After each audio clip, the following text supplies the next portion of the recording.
I'm Yogesh from iResearch, and today I want to talk about what actually separates high-impact thought leadership campaign from the one that just disappears.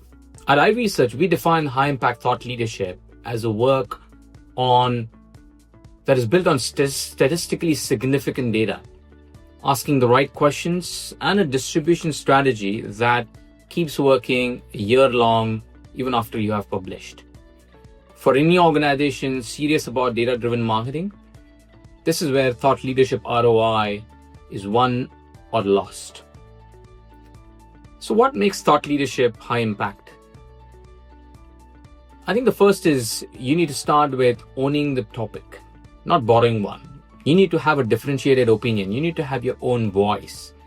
So not following where everyone else is going, but having something that you can claim is yours. Owning a space in your industry, that is yours. Grounded in independent data, rooted in your expertise, speaking directly to the challenges your clients and customers are facing right now. That means asking the right questions before the research begins. I think that is half the job done there. Because if you ask the wrong questions, the data is technically going to be inaccurate and commercially useless.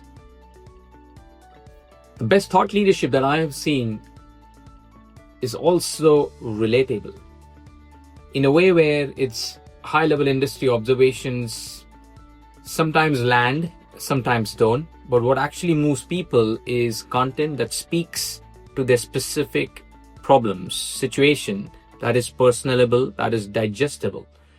Told it in a format of a story, then it's delivered as a report. And it should not have a best by date, in my opinion. Edelman's Trust Barometer is a great example here. It's a gold standard, a study that is revisited year on year, built on itself, becoming more authoritative in every iteration. That's what it means to own a topic. But how do you measure success? Measuring thought leadership ROI is not straightforward. You probably have different organizations measuring it very, very differently. From my experience, some organizations have tracked RFQs, some have directly associated business with it, some have attributed campaign metrics to it.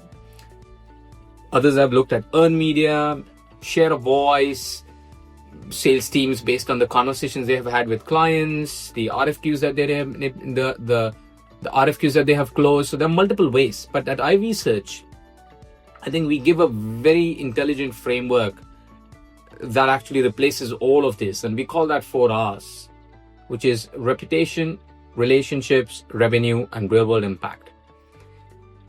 Together, they captured both the short-term commercial signals and a long-term authority your thought leadership is building. Ask yourself, how many people are talking about your thought leadership?